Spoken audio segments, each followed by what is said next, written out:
آج ہی خبر چھپی ہے، ایک ماں اپنے معشوق کے ساتھ اپنے 4 بچے کو راتوں رات لڑکی کو لے کے بھاگ گئی۔ اسی ماں کے بارے میں پڑھو۔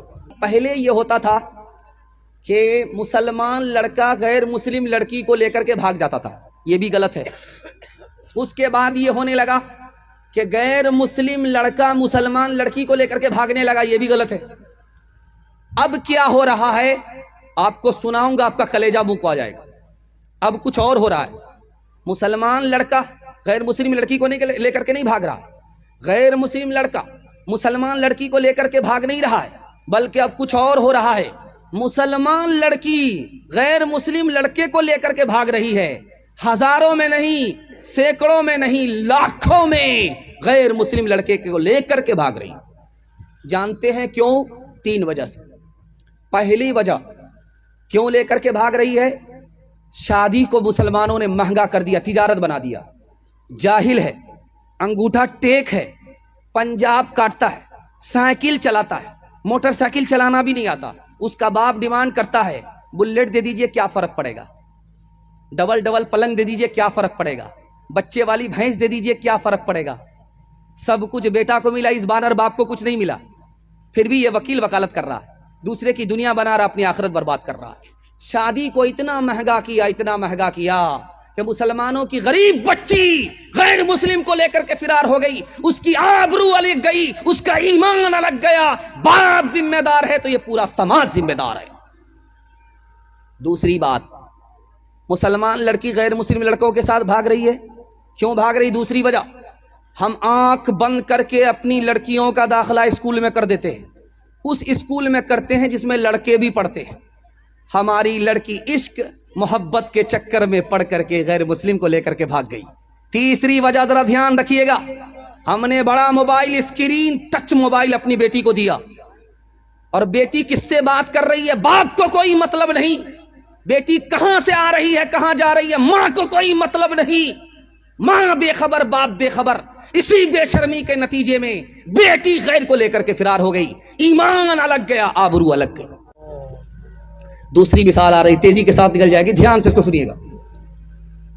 ماں بیٹے کی لڑائی ہو رہی ہے، ماں بھی الٹا سیدھا بول رہی ہے، بیٹا بھی الٹا سیدھا بول رہا ہے۔ اخیر میں ماں نے غصے میں آ کر کے کہا، میں تیرا دودھ معاف نہیں کروں گی، 32 دھارے دودھ معاف نہیں کروں گی۔ تو بیٹا بھی تن کر کے کہتا ہے، تو معاف کرے یا نہ کرے کوئی فرق نہیں پڑتا، تو نے مجھے اپنا دودھ نہیں پلایا ہے، ڈبے کا دودھ پلایا۔ تیسری مثال آپ کے سامنے رکھنے کے لیے جا رہا، بہت دھیان سے اس کو سنیے گا۔ پھانسی پر بیٹا چڑھنے والا ہے، رام لال ڈاکو ہے، ڈاکہ کیا ہے، پھانسی پر اس کو چڑھایا جا رہا ہے۔ اس سے پوچھا گیا، تمہاری آخری خواہش کیا ہے؟ بتاؤ تمہاری آخری خواہش کیا ہے؟ اس نے کہا کہ ماں سے بات کرنا ہے، ماں سے ملنا ہے۔ تو ہر مرنے والے کی آخری خواہش پوری کی جاتی ہے۔ اس کی ماں آ گئی، بیٹے نے کہا، ماں میں راز کی بات تم سے کرنا چاہتا ہوں، کان کو میرے سامنے کرو۔ کان کو جیسے ہی منہ کے سامنے کیا، بچے نے دانت کاٹ لیا، کان میں دانت کاٹ لیا۔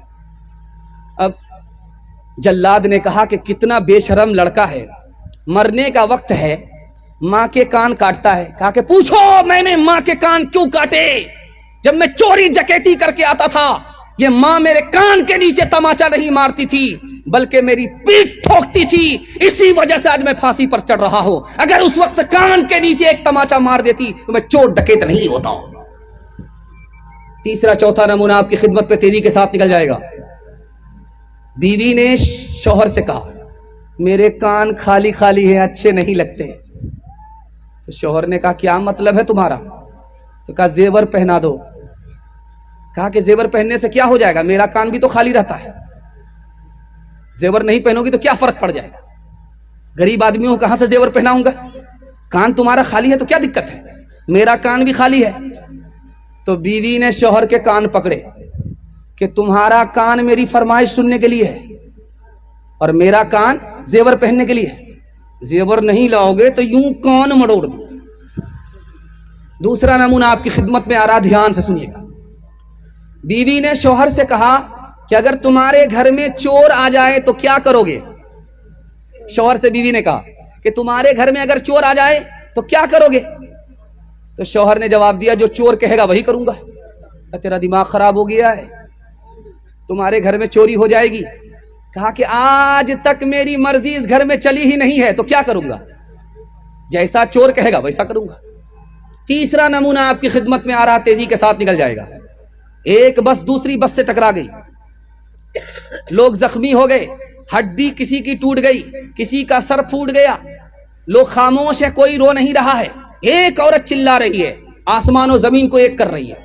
اس عورت سے پوچھا کہ تمہارا کیا نقصان ہے؟